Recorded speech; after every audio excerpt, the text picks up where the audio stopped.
Hi guys, আসসালামু আলাইকুম। আপনারা সবাই কেমন আছেন? আশা করি সবাই ভালো আছেন। আজকে আবার আসলাম নতুন একটা ভিডিও নিয়ে আপনাদের মাঝে। আজকে আমি বানাবো মাছ। এখন আমি মাছগুলো ভাজি নিবেনছি। কই মাছগুলো ভাজি নেওয়া হয়েছে। এখন আমি ইসে মাছগুলো ভাজবেনছি। ইসে মাছগুলো ভাজি তারপরে আমি রান্ধিমো।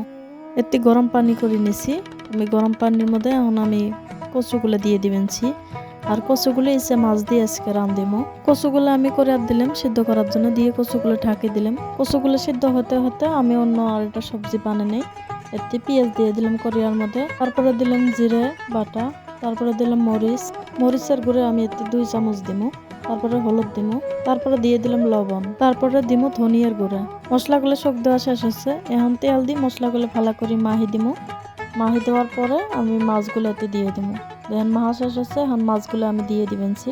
আমি কিন্তু মাছ রাঁধিলে বেশিরভাগ মাহি চুইয়ে রাঁধি, আপনারা আমার সব ভিডিওতে দেখেন আমি মাছ বেশি মাহি চুইয়ে রাঁধি। দেন মাছগুলো মাহানি শেষ হচ্ছে, এখন আমি ঝোল দিয়ে এখন ঢাকি দিয়ে চুলের দিমু।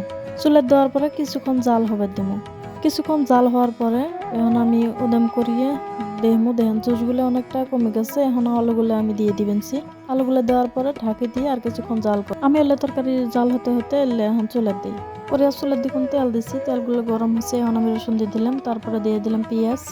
দিয়ে এখন ভালো করে অল্প পেঁয়াজগুলো অল্প লাল লাল করে নিই। দেওয়ার পরে মশলাগুলো সব দিয়ে দিব। এতে আছে যে জিরে আছে, লবণ আছে, সব মশলাগুলো দিয়ে মশলাগুলো এখন কষে নিব। মশলা কষানি হচ্ছে, এখন আমি কচুগুলো দিয়ে দিব। এখন কচুগুলো আমি ভালো করে মশলাগুলো লাড়াচাড়া করবো যাতে মশলাগুলোর সাথে মিশ হয়। হওয়ার পরে এখন আমি ঢাকি দিব। ঢাকি দিয়ে কিছুক্ষণ জাল করবো। তারপরে জাল করার পরে আমি দিমু হচ্ছে না নাই হয়। কচুটা এখন জাল করা হয়ে গেছে। এখন আমি ইচ্ছেগুলো দিয়ে দিব, ভাজা ইচ্ছেগুলো। এখন আমি কচুগুলো দিয়ে দিব, দিয়ে লাড়া দিয়ে ভালো করে ঢাকি দিয়ে আর কিছুক্ষণ জাল করবো।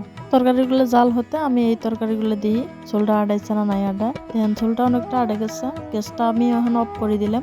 কমেন্ট করে জানিয়ে দিন তরকারিগুলো কেমন হচ্ছে। এই তরকারিগুলো হলো, এখন আমি এই তরকারিগুলো দিমু হচ্ছে না নাই হয়।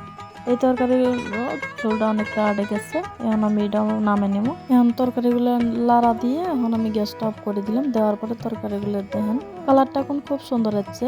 আজকের এই ভিডিওটা কার কার কাছে কেমন লাগলো অবশ্যই কমেন্ট করে কমেন্ট বক্সে জানিয়ে দিন। ভিডিওটা ভালো লাগলে একটা লাইক দিন। চ্যানেলটা নতুন হয়ে থাকলে চ্যানেলটা সাবস্ক্রাইব করে পাশে থাকেন। আজকের ভিডিওটা এই পর্যন্ত শেষ। ভালো থাকুন, সুস্থ থাকুন, আল্লাহ হাফেজ।